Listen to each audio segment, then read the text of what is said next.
What's up, my beautiful, brilliant, bold, and brave over 50 crew? Welcome to 50 and Fine, where we own our age, our wisdom, and our joy. I am your host, Rhonda Grimes, and today we will be talking about redefining 50. Let's talk about it. I want to welcome to our podcast my amazing, uber talented, creative author, friend, and sister from another miss, Hello, Melissa Samia. Melissa Sabia. Is that what we Mama, want to go by? yes. I want to make sure I'm I doing like it it that right. way. It just rolls like I always feel Melissa like it should. Samia. Melissa Sabia. I feel like my mother wanted pizza. I know she is an amazing author, a ever growing and building entrepreneur. Yes, And yes. she is my sister and friend. Let's welcome her to the podcast. Thank What's you. up, Lisa? Thank you for having me. I'm so Aw. excited to be on this journey with you. So Thank excited. you. I appreciate you and thank you for coming. Oh, definitely. Always So- support my sisters. Yes, we have to support each other, Mhm. and not just our sisters, but definitely our sisters. We have to support our community. Yes. Let me just say that in every way, whether you're shopping at stores, Yes. online, Absolutely. where you're supporting classes, whatever it is, make sure that you are circling that dollar Yes. back to our community. Yes, let's So, get that number up. yep. So, Lisa, what does it mean to be over 50 to you? Whew. What does Well, it look like? What does it feel like? And how is it different from when you were in your 30s? so I think right now I'm looking at 50 and saying I don't look like what I thought 50 was supposed to look like. Exactly. I agree. Yeah. Now other people might kids Yeah. might be like you look 50, but I don't feel like it looks like what I thought it was gonna look like. 30. We were just talking about this the other day, what age I would if I could go back, Mhm. if I had the wisdom of 50 and the body, meaning the ankles, knees, and everything of 30, perfect combination. But I know we can't do that, but that's what 50 looks That's like what to 50 me. looks like. Mhm. So you mentioned something about you don't look like how you thought 50 would look. I agree 100%. But then you said, but my kids probably think differently. And then it made me think how I looked at my parents when they Yes. were 50, and I thought that was just so old and they just did not look cool. They did not Yes. look anything. And I'm like, I wonder if my kids or our kids see it the same way we did, or if it's just a tad bit different, just because, and I'm gonna say it, Generation X is a different breed, a different species. So we are a little different We than need our to be parents. we need to be studied. But yes, I think so too. my daughter, I don't know if she's blowing my head up, but she always be like, I think you look 40. And I don't know what that means. But Mhm. if she thinks I look younger than 50, then I'm amazed by it. Well, 52 to be very clear. Exactly. But I definitely think we are, I don't know. I don't want to say we're not what our parents were, but I think we just saw them or saw that age so different. We did. Yeah. And I will say that we are not our parents' 50. Yeah. We're not. We are not. That part, yes. So I agree. So 50 for me is, or to me, is definitely different than what I thought as I was growing up and watching my elders be 50 and over. Okay. We it seems like our generation is still like going up and Evolving. evolving Mhm. versus Yes. our parents' generation. It felt like they were on the come down Right. when they got 50. And I feel like so many of us feel like, hey, we just getting started. Right. You know? So Mhm. This is the turning point. yeah. So it's a little different. So I do see that. I see 50 as we are owning everything about us. That's a good word. We are owning it at this That's age. a good word. I think that we are having a different conversation at what Definitely. 50 plus looks like. Now it's about moving on into what we want to do. And I'm being specific to sisters right now. Yes, absolutely. Because we are coming out of having children. Mm-hmm. And so we're saying, okay, this is my time to do something different, do what I might have put down, go back and pick it back up, that type of conversation. Oh God. Yeah. Every day. Yeah. Like, and that is so freaking amazing that you said that, because I think I had that literal conversation with myself at 49. Yes. Oh wow. I swear, I think and of course some things changed for me at 49. I made some decisions in my life at 49, but I think that all stemmed from that. It was like, hey, are you going to revisit who you are, what you want to do, and what you saw for your life that was outside of being a mother and a wife? What is that, you know? I had a conversation with my husband before I turned 50 about what are we going to do when our kids are graduated and grown. And at the time he said, well, what's going to be different? And I was like, what do you mean? We don't have to school. We don't have parent teacher. We don't have breaks. We don't.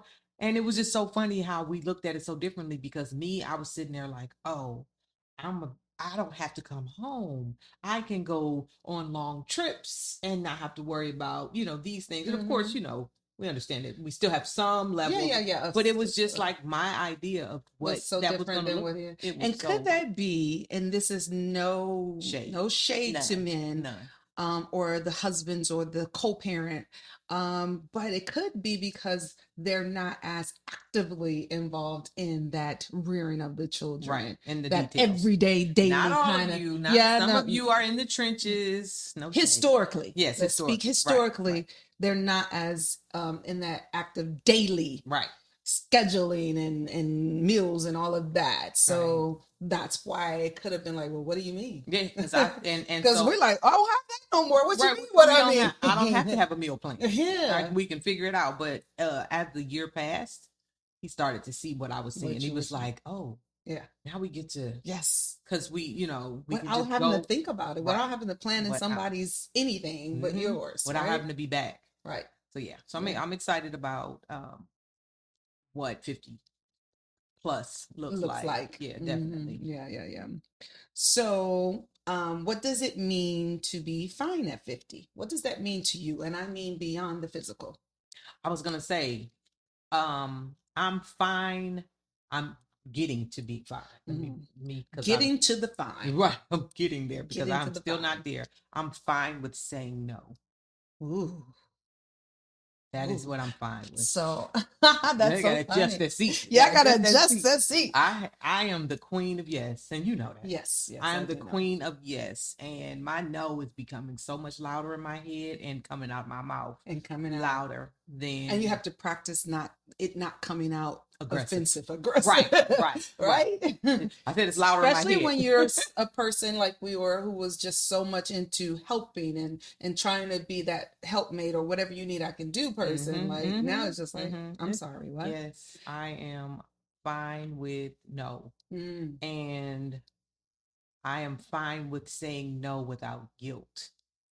So that's I was I tour with an artist, Debbie Gibson, and she was an artist, big artist in the 80s, and she's over 50. We're both over 50, so we were having this conversation just at brunch or whatever, and we both were like, we are just too old to care.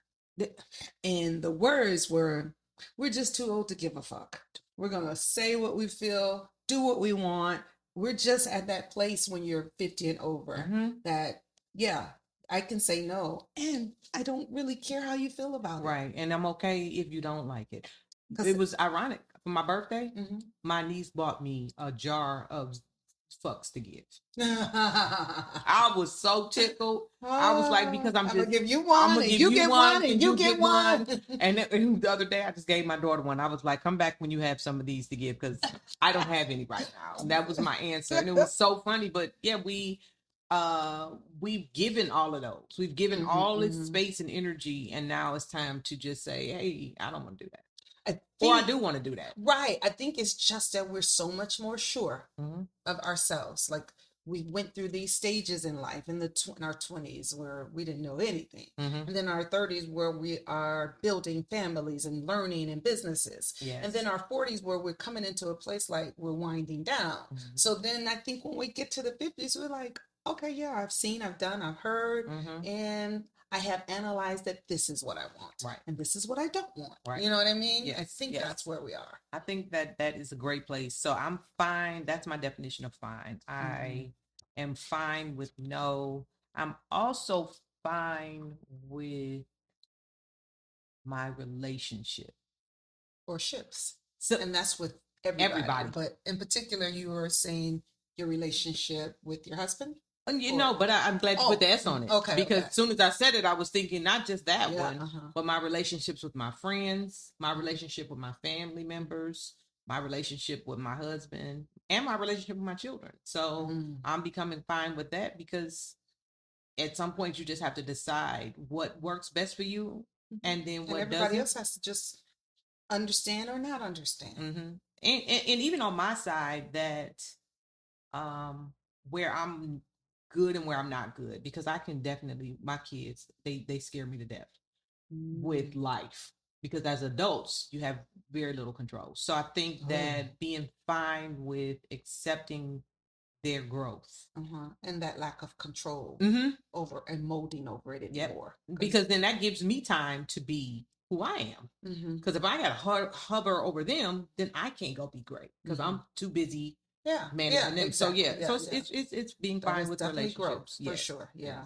My girlfriend would say she would give the children and mostly her adult children all of the options and say, and these are the consequences, so you make the decision on what that is for you in your life. I'm not that grown yet. I'll be over there. I like, know, wait, because it's scary. Like my ex says, he was like, because ultimately they still come back to you when everything falls apart. So I'd rather you just do what I say and how I think you should do it. But that's not really how. You have to let them just discover.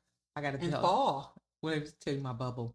So when they're kids and they go out, like the other day when Ari was out, in my mind I'd be putting this bubble wrap around it. You are so funny. I'd be bubble wrapping my We're babies. gonna bubble wrap our kids. I'm a bubble wrap that's my the babies. Safety, the mental safety. It helps me to bubble wrap the babies, but that's that's and they're not babies anymore. All of our children are grown now. Our last child graduated high school this year. Yay! We used to talk about 2025. We used to say that 10 years ago. We'd be like, ooh, 2025. It's been longer than that. Has it been longer than that? It's been 15? 2009. What 16 years. 16 years? Oh my God. It's been 16 years. So yes, we made it. Wow. 16 years. We are doing it. Yes. And it's time to be fine. Yes, it is. So fine to me, beyond the physical, is again, I think for me, it is so on a, how are you mentally? What is your state of mind and your state of heart and your emotional state? Are you good with all of those things? And if not, are you working on them? Right. But definitely that seems to be so much more important to me now. And I feel like it oozes out on the physical. Right. That's a good analogy. I can see that, because if you're not mentally fine, then you're running around and all those pressures, all that toxins, all those pressures are building up. Yeah. I recognize that some people can just be immediate. I'm gonna say toxins, and or so triggers for you, and you have to recognize have to recognize it. So so I like that. I am quick to remove myself these days. Are you? I am quick to remove myself and send me the recipe, and not in a hateful or even in a mean way, just that I love you, but I have to go this way because I know what that's going to do to me. I'm that's the part of I'm getting there. So come back 2026 and you might just see me it's gonna be a whole new involvement. Because it's important. It is. It's important to care about how I feel before other people. And again, that's hard for mothers and wives. It's hard for us that have been raising children and being married for long periods of time because we are in that mode. So, and a lot of times when we were in that mode, we didn't take that time to think about us or move about how we need to. So I encourage young mothers and wives today, and fathers and husbands too, but more so mothers and wives, to make sure that you are taking time for you, even as you are raising your children and being a wife to your mate. I used to do this thing called Dates with Me and Lisa. You did. And I haven't done a date with me and Lisa in a while, but I'm definitely due for one. But I would go, and me and Lisa me, Lisa. So just Her name is Melissa. right. So it's me and Lisa. I'm like, who you go with? Me and Lisa. So, and I would take myself to a hotel, get food, order it into the room, or find somewhere that was walkable, go to lunch, and I would turn my phone off and just lay everything in the middle of the bed, journal, write, do just everything. 2 days minimum, and necessary, like maybe twice a year. Mm-hmm. And so I would, I would encourage, that is such an amazing thing to do before you get to 50 and fine. Yes, please. To spoil yourself and just go do some things alone. Because sometimes we can lose ourselves in the process of it. Mm-hmm. And I think that was probably a thing that I wish I could take back, not being intentional about that, and taking time out for me, and knowing that it doesn't take away from everybody that I love.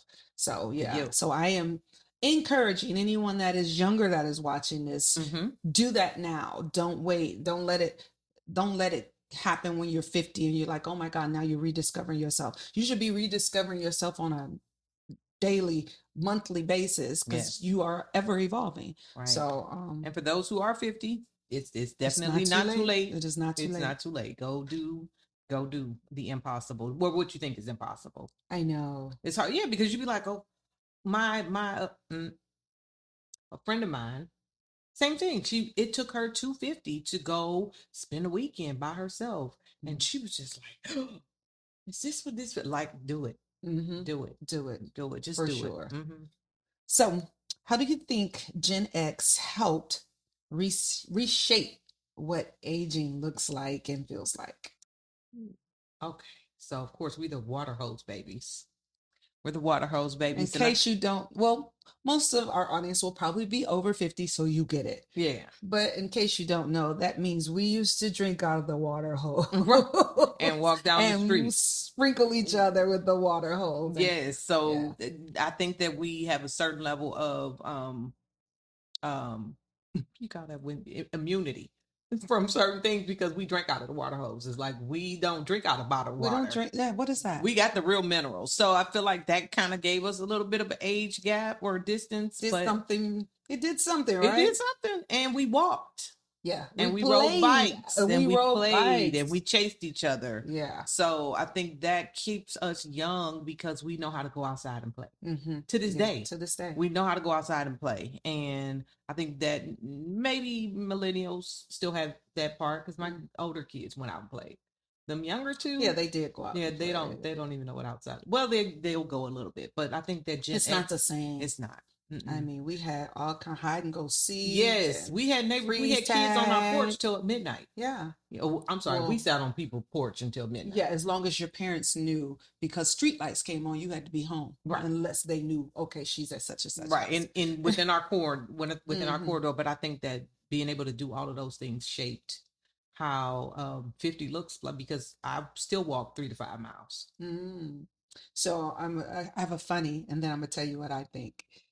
What about government cheese? Ooh. I swear they put something in government cheese to do something to us to make us look like this. I think government cheese I is love Velveeta. Government cheese. That's why I still eat Velveeta. I don't like Velveeta. It doesn't taste like government cheese. Okay. Yeah.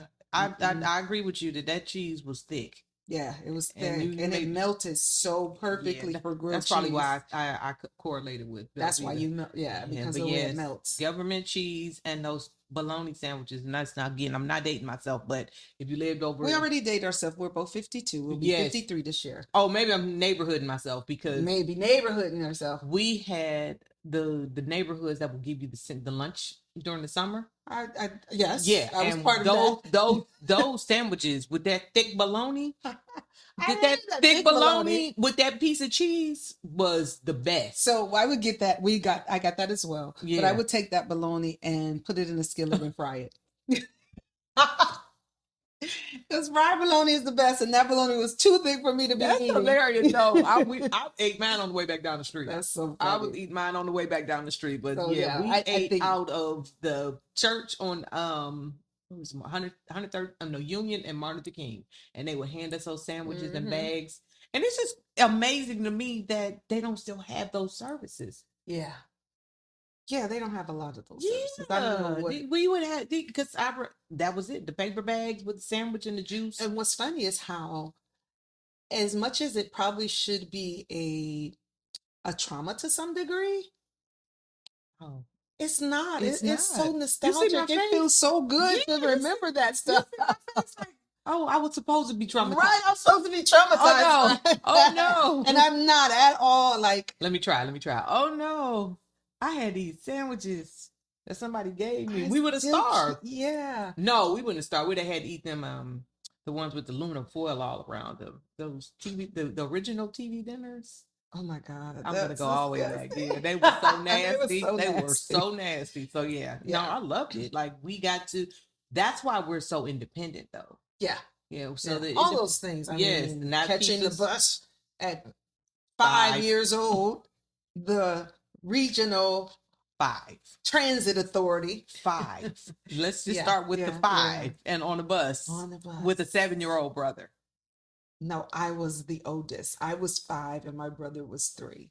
I may have been 6 and he was 4. I think we were the same. I think it was we 2 years, 15 months apart. So yeah, but yeah, crazy. We made it. We'll drive 40. What was I was on. Oh, I lived in the hood. I lived off St. Clair. Oh, 105. Wow. Yeah, you made it. I made it, and I used to catch the 10 at DuPont Circle to go. I went to a Catholic school, so my mother had to be at work before us, so I had to get me and my brother to school. And she worked at the school too, so that's great. One of the jobs she worked at the school, but I look back too. The bus drivers took care. Like my bus driver knew. I don't know. I feel like I remember my mom having a conversation with him, and every day he'd be like, "Okay, you two sit right here." You know what I mean? It was like that. So very, very. We were always in the back. Latchkey kids. So I'm the 40. We rode the 40 to I'm sorry, I think it was the 14 to the 40. Yeah, the 14's on Kansas. Yep, and then we took that to Lee Road. We're both from Cleveland, Ohio. We're talking about streets and stuff you probably don't know. But that was it. That was me and my brother was on the bus at 5, and it's either 5 and 7 or 4 and 6, one of the two. So we were definitely our age. Our Generation X was latchkey kids. We played outside, and a lot of times our parents didn't know where we were or what we were doing. And again, our parents didn't really know what we were doing as long as we made it home when the streetlights came on. And I think that was the part of our responsibility. Right. That's when we saw our independence. We were taught rules and boundaries. Yeah. So rules and boundaries. Interesting. Yep. I also think I think hip hop played a part in, or plays a part in, us aging the way we're aging, like the way we created that genre. And hip hop is not just, to me, it's not just music, it's a look. That's why we still own that look. Your earrings. Right. We still own that look. And so we haven't given that up. Now, some of you need to give it up. Yeah. Because that means, to me, some of you are still wearing like what we wore in the 90s. Yeah. We own a hip hop look, but we have to evolve it to fit appropriately, right? There's an adult way. Like that's what I said. Like your style is, it's classic hip hop, like classy hip hop, because just your earrings with the large earrings, definitely love it. So, in what ways did we reject or redefine the examples set by our parents or older generations? That was such an amazing question. Oh, so I'm gonna go with. Oh, I'm gonna be the bad person, right? Go with it. I rejected religion. Go with God. Oh, I did. I rejected religion, and I rejected job ideations. So my idea of a job and my idea of religion were not gonna go with what I was taught. You know, and that's ironically on one side, because my mom is Muslim, but she was an entrepreneur. So those two things kind of went hand in hand, in that I just didn't fit the mold with either. And so when I grew up, I just decided that that's not what I wanted to do. But the entrepreneur thing is what I wanted to do. Right. So kind of like, some things went, but though that was the main two things that I rejected as and then entrepreneurship you redefined. I redefined. Exactly. Redefined that. Yep. So I love that energy that because she went from working at UPS for years to being a beautician, to putting her own beauty salon in her basement, to becoming a salesperson, and she just went from there. And she kept evolving and just kept evolving. So I took that. So yes, I rejected religion, but redefined entrepreneurship. Yeah, you rejected that traditional, the sense that you were taught religion. Right. Yeah. And let me clear that in that that I defined one specific religion. I choose to be a very spiritual person and take pieces from Christianity. I take pieces from Buddhism. I take pieces from Islam,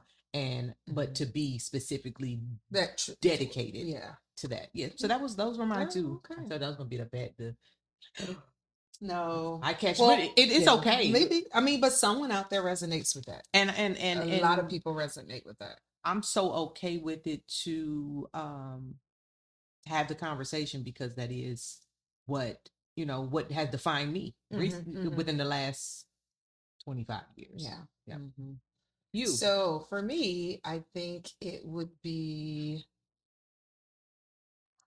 traditional,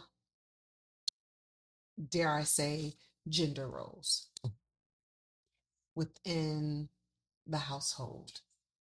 And I don't think I totally rejected it, but I think from an early age, I was very dominant. And I was very much a go-getter. So I wanted to do it all. And I wanted to be all these things that were not traditionally set out for women.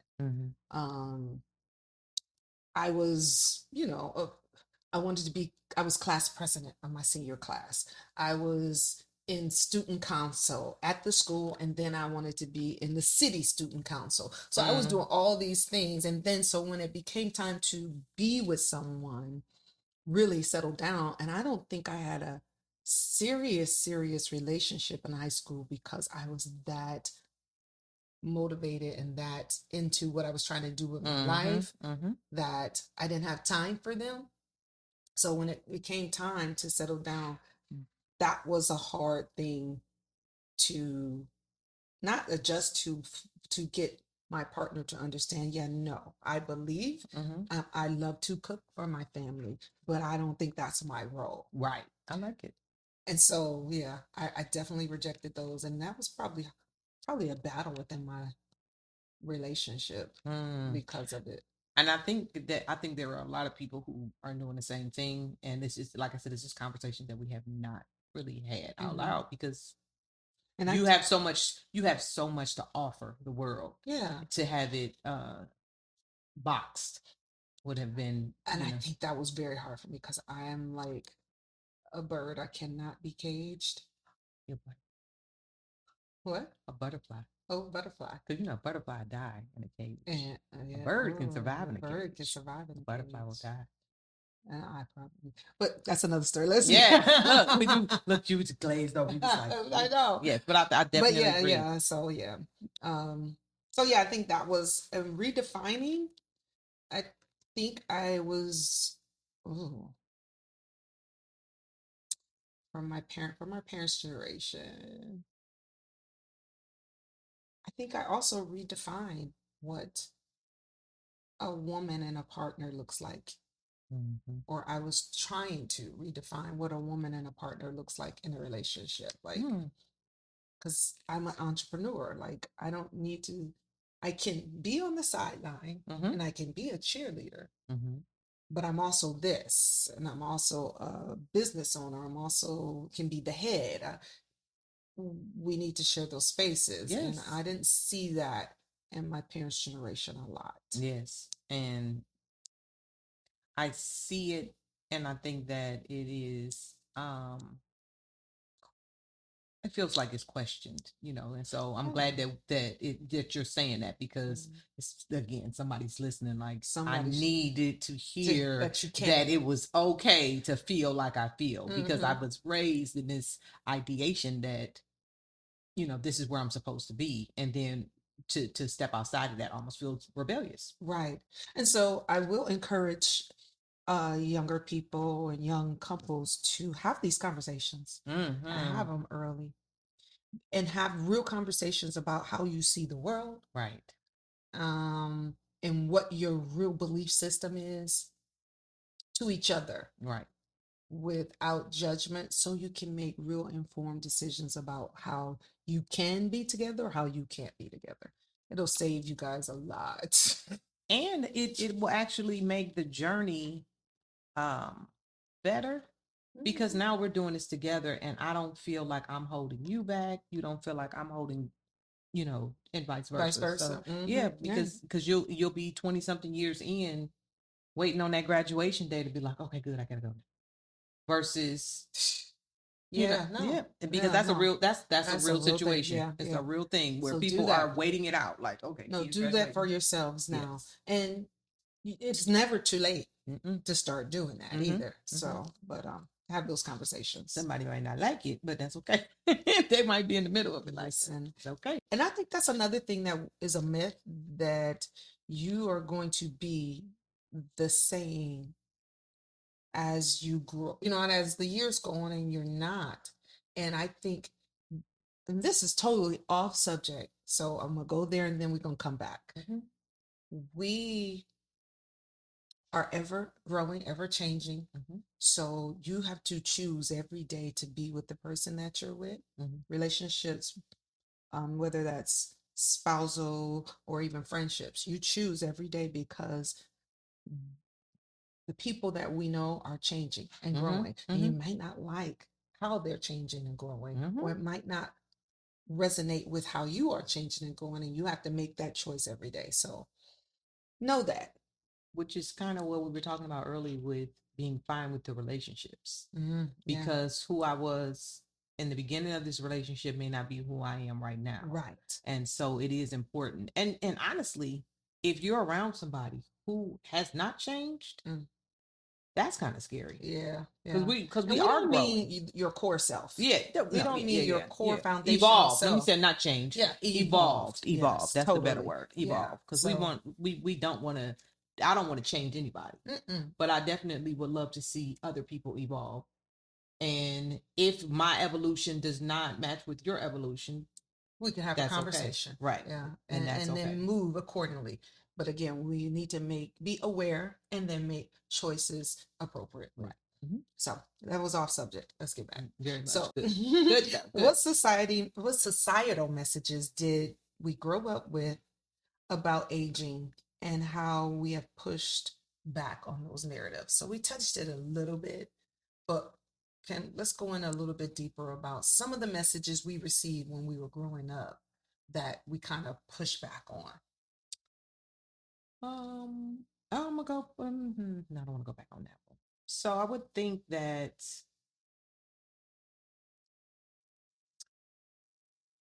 the ideation about women and sexuality.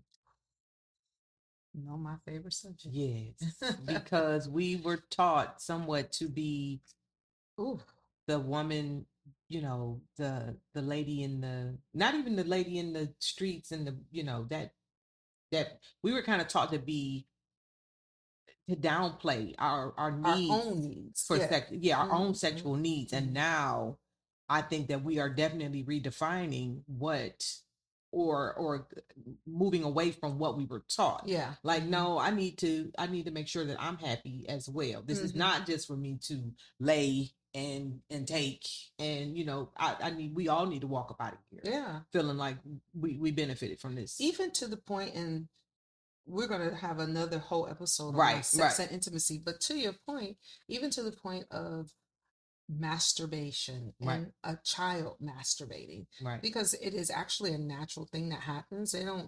So how did our parents handle us when that was happening?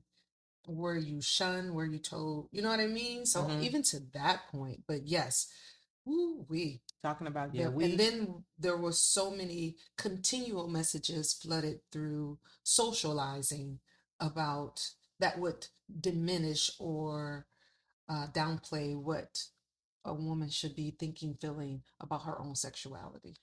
And to add to that, what women are allowed to, okay, let me how say this correctly.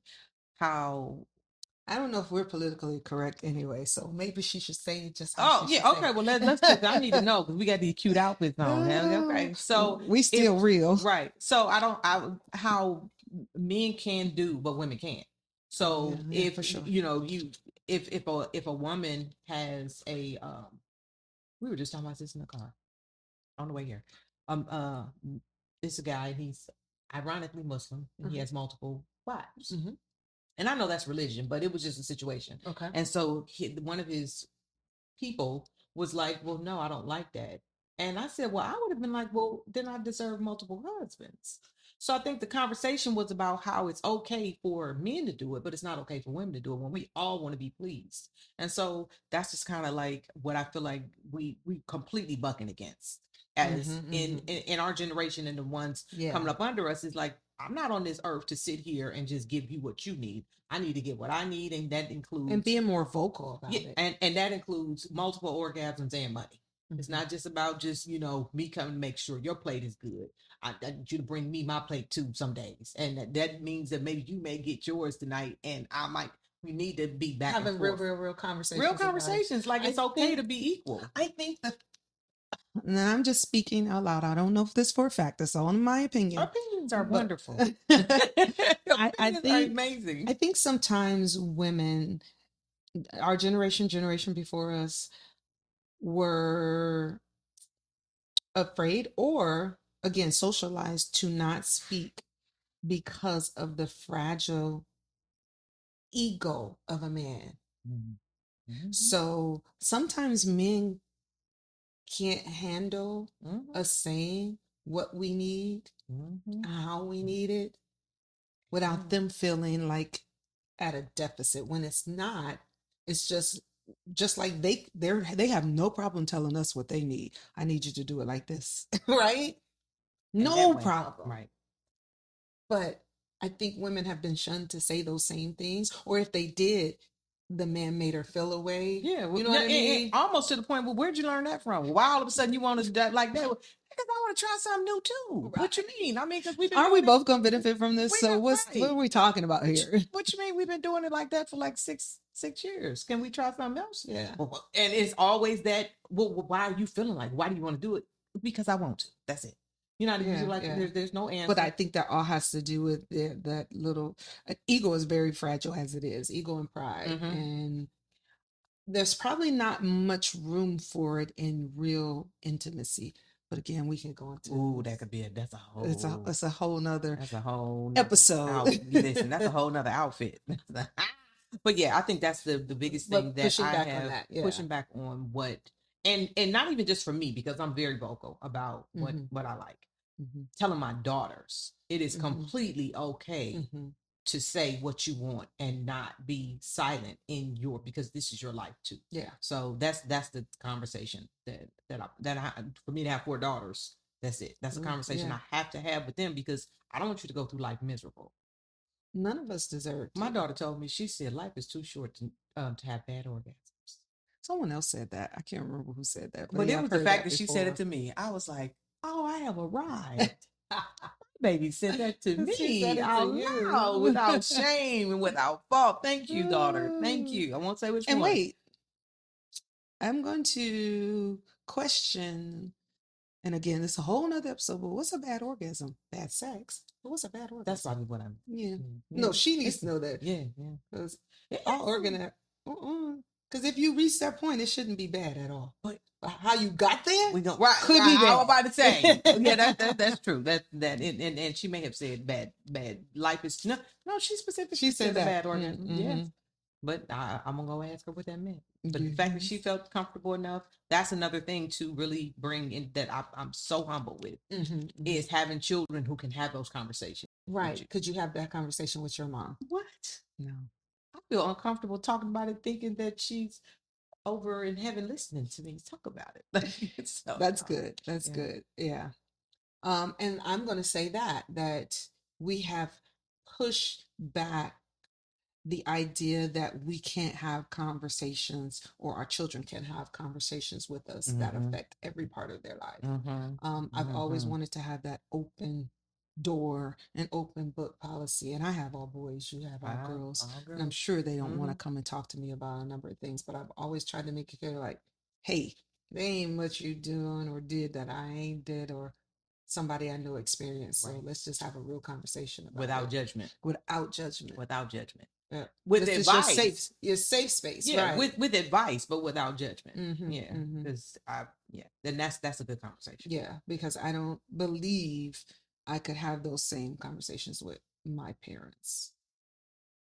Not without judgment. Yeah, not without judgment, and not just sex conversations, but I mean in general, like every conversation that I may have experienced in my life.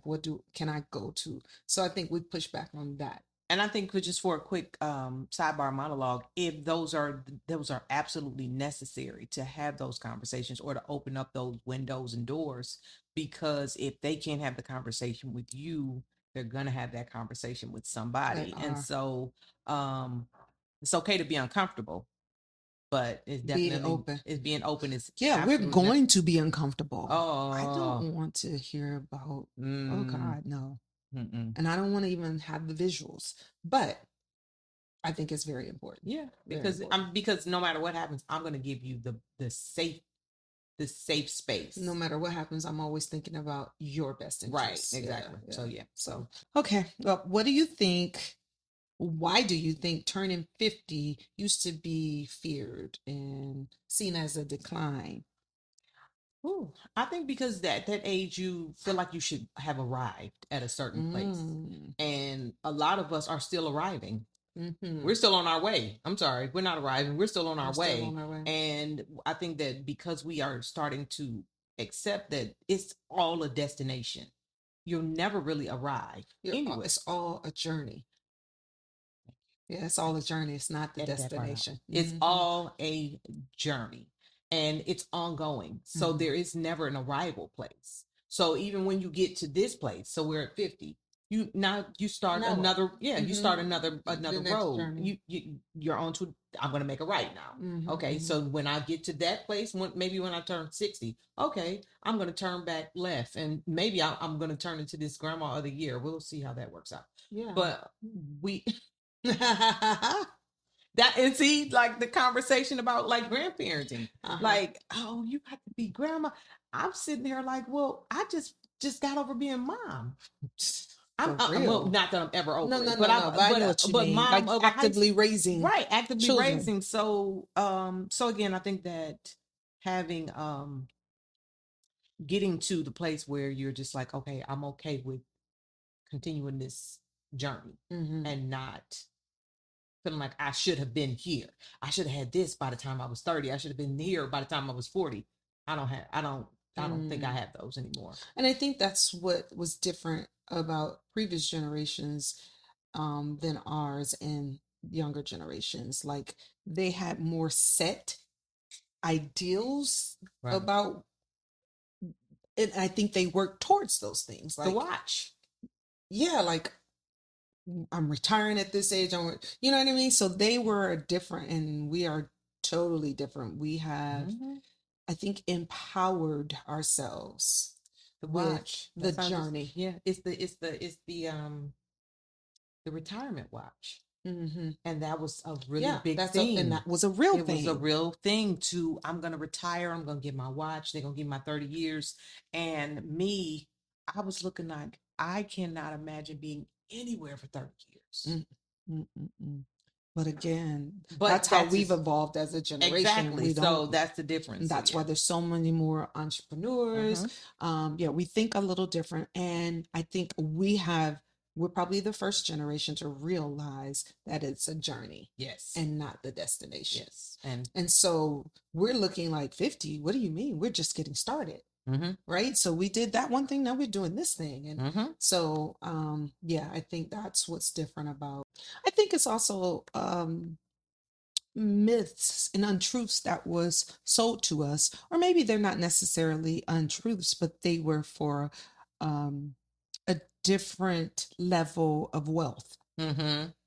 So when Ah, you're at a different yes. level of wealth and you retire, it does mean you stop working, but you get to enjoy all the spoils Right. of work, and you get to travel the world, and you get to, Mm-hmm. you know what I mean? There's no real worries. And so I think we were sold that idea when, Mm-hmm. but at a different income bracket, it doesn't resonate the same. Right. Right. And so There's this separation. generation is definitely like, yeah, no, that doesn't, I'm not in that income bracket Right. where that's going to resonate for me, where I can retire and I'm just on my yacht and I'm Yeah. just doing all And these I'm going things. golfing. Yeah. Yeah. It's Because different at that point. that is because the numbers don't number when Mhm. you put aside a certain amount every month Mhm. or every paycheck, and then now you have to live off of the amount that you put on the side, Right. which doesn't meet No, what you were at making. all. So yeah, Yeah. it So definitely I think that is plays a factor. very much, For very sure. much. Yeah, that very good analysis. Mhm. Yep. But yeah, I agree that it's a journey, It's a journey. and I can't say what the other bracket looks like, but I know what my bracket looks like, and so And I also think that it's a journey, and you see not just you see baby boomers going back to work after retirement. And I remember our generation, a lot of people I know said they're never going to retire. It wasn't even a thought process, right? But I think it's because there's a thought that when you stop doing something, you kind of start dying. yes. And so I don't know how true that is. I know in the industry where I was working as HVAC, in the HVAC industry, the mechanics would work until they couldn't anymore. And then they seemed to retire and die. So there was this thing going around in their community like they're never going to retire because all their friends, when they retire, they end up dying. So I don't know if that's something psychologically we're putting also in our head But that's that makes that's playing a again, part. and I think that says a lot about again with us because we're just like okay, we're constantly moving, evolving, Mm-hmm. journeying. So then the end doesn't look like an end. It's Mm-hmm. just we're just gonna see where we go. Yeah. Yeah. So okay, I agree. So what are some ways we take care of our fine today? Mentally, emotionally, spiritually, and physically. What are some ways that you take care of your fine? Okay, so I'm gonna default because I am not there yet. I'm still You figuring that are. out. You are on some levels. I am. Yeah. So, Own that. okay. I have to teach her to practice owning. I am. But I feel like I am getting there. So It's a journey. it's a journey. But you have to accept the place where you are, and you're fine at some places. So I'm fine with all day Sundays watching movies and not getting out of my Girl, I'm a HGTV. bed. Put my feet up on I Sunday. will, and it was funny because I it was just something that actually I stole it from another friend. I stole it from Leah. I don't really take calls on Sundays. I don't really try to talk to people on Sundays. I try to just do me. And I said it to another girlfriend, and she was like, "You lay in the bed all day?" I said, "All day." I mean, I'll get up to snack or do something, but for the most part, yes, all day.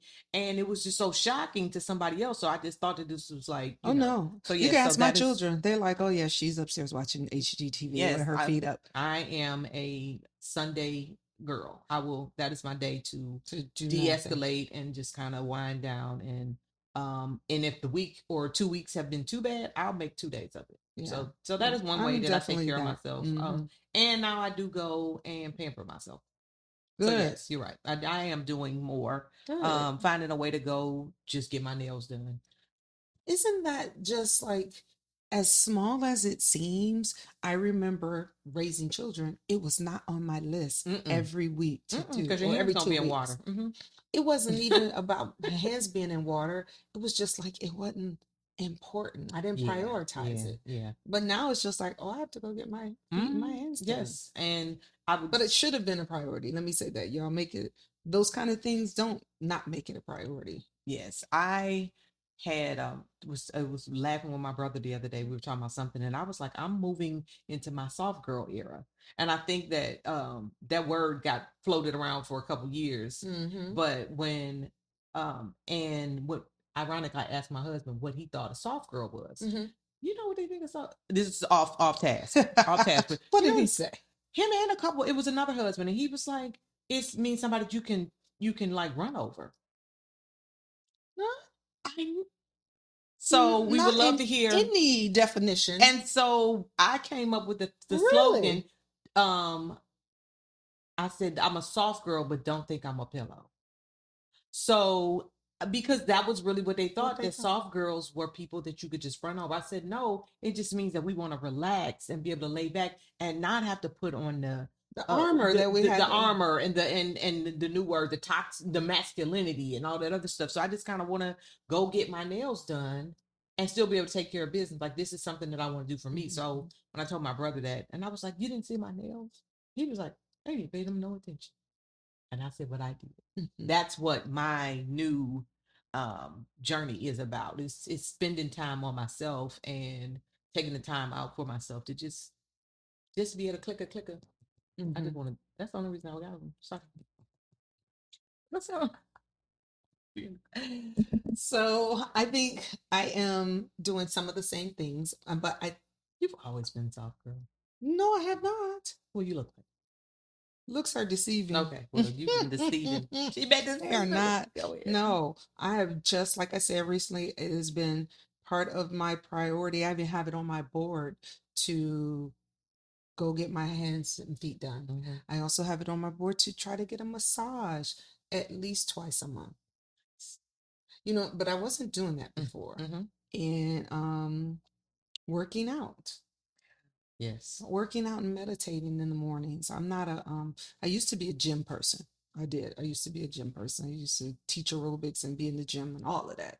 Then as I got older and married, I just didn't want to be around the gym. I felt like stalked. I felt like you see our face. I felt like, oh yeah, no, I didn't want that. I didn't want that energy. So I stopped going to the gym and had to figure out ways to do it at home. So working out and meditating. I am a avid music person, so I like to just close the door and listen to music and play my records. That's amazing. So those, I think, are the things. And I think back to, and I might have taken that from my mom, because I have beautiful memories of her just playing music and us just being around the house. And whether she was cleaning, cooking, it was always so, like, that's nice. And I'll remember when some of those songs play, she comes to mind immediately, or what we were doing in the kitchen. So, but yeah, I think that's how I am taking care of my find. I like it. Yeah. Yeah. And again, I am completely growing in that area with finding new ways to, like, I really have to get back to my writing, of course. For some reason, for the last 3 years, it has been interrupted. But somebody said to me, really, like, God gives you barriers to see just how serious you are, to see if you're able to bounce back. Like, how important is this to you? And so I have to listen to that, because if every time something happens I completely fall apart, Distractions, is this and all really of that. what I want to do? So put that on your board, in your office, in your bedroom. God gives you barriers to see how important and serious whatever that is to you. Yep.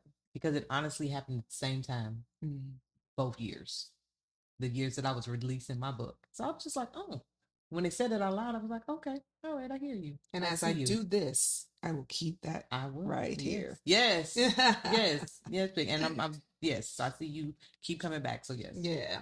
And so what's one habit you've adopted that your younger self might have overlooked?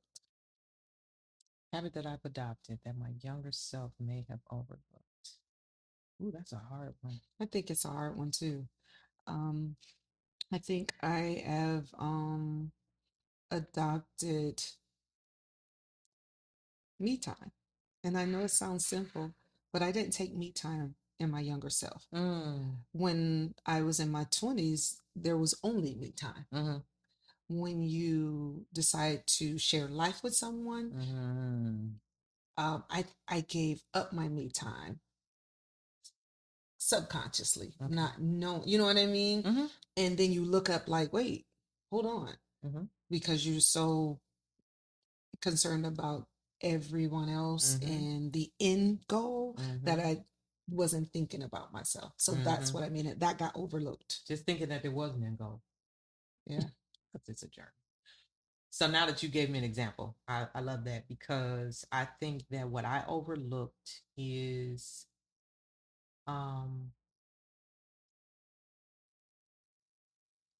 putting down things that I never pick back up. Ooh. And so, because as soon as you said that, I thought about, and I told myself this last year, never put anything aside that you're not willing to let go of. Because like it just it'll be 20, it's 20 years. 20 years. When was the first book I wrote? 96? Yeah. No. 2013. It's been 12 years. And I should have 10. But I kept putting them back, put them aside. So never put down something that you're not willing to just let go of. You always have to keep it in your forefront and do something with it, because life will just move over you. Life will continue to life all the time. So you have to be intentional with what you want, what you're doing. Yep, because you'll look back and be like, oh my God, it's been 10 years. Yeah. It's been 12 years. And so so that was, my younger self was a bully. Your younger self was a bully? Yeah, I think my younger self was a bigger bully than my mid self. So yeah, I think I went back with that. What makes you proud to be 50? Breathing. Life. Breathing. To be alive. To be here, to be able to support, to be able to watch. Breathing. We take breathing so we take advantage of breathing. We take advantage of so many things, but definitely of breathing. So breathing, just being here, that is honestly, because having this conversation is amazing, because the conversation about the journey is eye-opening. It's like, I do not see that there's a wall right there. There's a door that we need to open. That's it. And then when you get to that door, we're going to open that one. You're just going to keep going, and we're going to keep going. So yeah, proud of breathing. And as long as you have breath, you can do something else. You can do something else. That's good. Yeah. I think I would say what makes me proud to be 50 is similar to what you're saying, the journey, because I feel like there's nothing I can't do. I feel like I have the means and the time still, as long as I'm alive, to do something else, like to do this. Yes. To say, hey, someone needs to hear, or someone needs to be a part, or we need to create a community. And just to be able to serve on a different level. For years, I served my children, my husband, my family dynamic. And now it's like I'm serving in a different capacity. So, and 50 is saying, okay, I appreciate who I am and what I can give you. But definitely, I appreciate that. I appreciate, I know how to not be drained. Yes. And not allow others to drain my energy. So yeah. What message would you give your 30-year-old self about where you are now? And would you give them any tips to be better prepared? What message would I tell my 30-year-old self?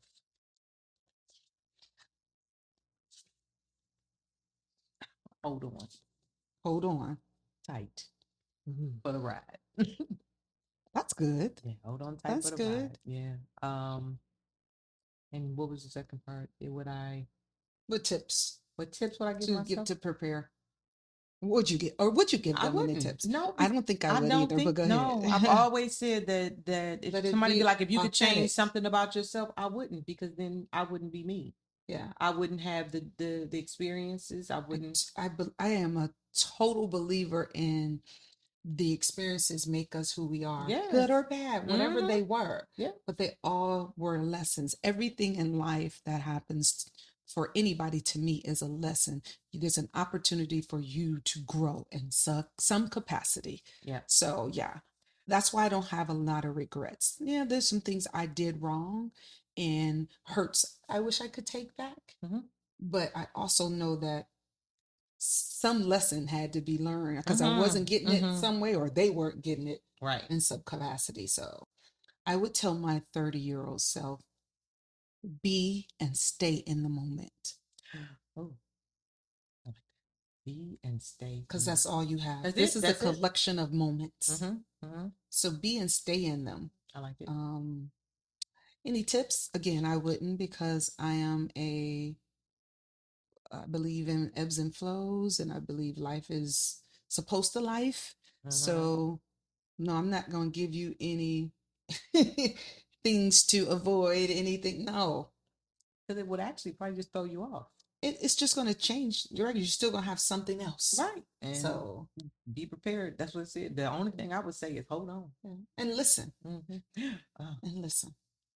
In the book, I Mm-hmm. wrote a quote that says, when you don't know what to do, listen for the whispers. Ooh, Yeah, listen for the whispers. So that means, and listening for the whisper means you have to be quiet and you have to be still. And that girl, was, that just hit different. yeah, That just hit different. that was actually the quote from Dr. Sekou Mm-hmm. and speaking to Mia. But yeah, whenever you don't know what to do, listen for the whispers. Listen for the And so, whispers, yeah, so that would be my advice to anybody. because that means you have to block out everything. You have to be quiet and you have to be still. And still. Oh, Yeah, that's why I said it hit different, Lisa. yeah, thanks. It Yeah, hit different. that is my so that would be my advice. Yeah. So we hope that you learn something, or that it opens some thought processes for you about what's going on in your life, or if you are getting close to 50, or if you're over 50, in how you need to, not how you need to, but how you might want to start looking at your life and Yes. analyzing what you want, how you see things, and knowing that this, again, it's just the beginning. A new day is always that, the beginning for you. So we have to look at it like that. Yes, and it is never too late to start over. And fine is so many things. Mm-hmm. Fine is your physical beauty, your health, your mental, your emotional state, your financial state.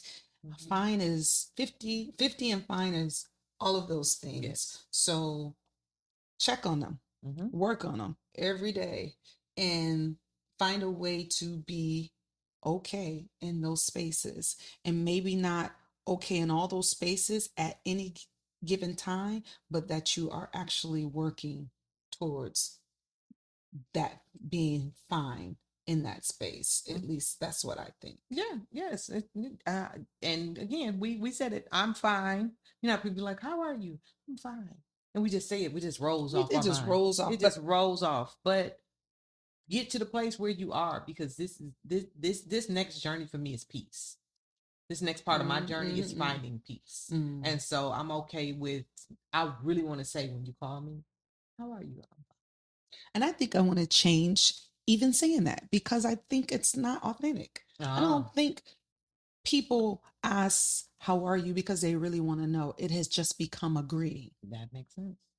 And I think we have to be more intentional and more authentic about what we really want to know, what we're really asking. And that just might be the 50-year-old in me, but I am it is amazing. I want to ask now, oh, what's going on in your life today? Oh, I like that. That's a good one, because then it gives you a real answer. Yeah, I want a real answer. Yeah. And you don't have to answer me. You can say, it's not anything I want to talk about. Okay. Or, girl, let me tell you. Or, oh, I'm good today. But garners a real answer versus Mm-hmm. just because I'm guilty of saying, "Oh, I'm all right," because it's just the answer to say versus It's easy. yeah. But it was funny because now I think when people are like, "How are you?" and I just say, "I am." Mm-hmm. You are. I am. That's all I have. I am. I am. And so that's very significant to me when she says that because Melissa also has a foundation that is as I am. You want to talk about it a little bit before we sign Oh, off? well, yeah, thank you. So actually it's a little dormant right now, but As I Am is a organization that works with young girls. And I am going to be ramping that back up. It's in my spirit. She is. I am. I am. So it is I thought of it when I was young and married and I was not who I thought I should be, or I was being told that I wasn't who I thought I was. And so I had Ooh. yeah. And so I told my husband, who we are amazing parents at this point, because I don't down him. He's a great person. But I told him at that time, I am as I am, and that's all you're gonna get.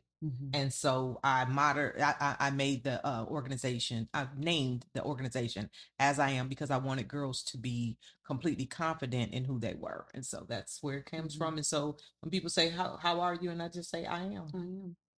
And I don't, what I am at that moment is what I am. And it's completely okay.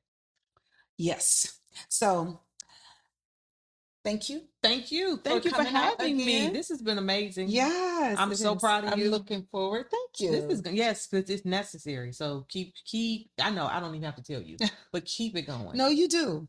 Because it's so easy to get discouraged. It's so easy to get distracted. So I appreciate you offering up your talent, your wisdom, and your time. Well, thank you. Thank you for coming out. I love you. Love you more. Thank My you. sister from another Miss Melissa Melissa Samia. I was about to say I am. You heard me say it? Yes. Melissa Samia. Yes. Lisa, tell them where they can find you. Add that, just that. Melissa Samia. Melissa is one S. Samia. I am on all platforms: Facebook, Instagram, TikTok, and Thread. So you can find me there and buy her books. Oh, look yes. her up, buy her books. And she all is of an my author. books are under Samia, Samia. So definitely, and I will be getting back active on TikTok with my lives. So awesome. Yay. I'm looking forward to that. So thank you. And I thank you for the shout outs. Feel free to follow me. I follow Please back. do.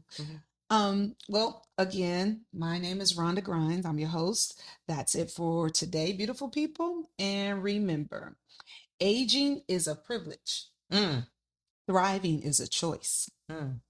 So please hit that subscribe button, follow me, follow the podcast, and I look forward to seeing you on the next episode. So until then, keep shining, keep living out loud, and I'll catch you later. Peace.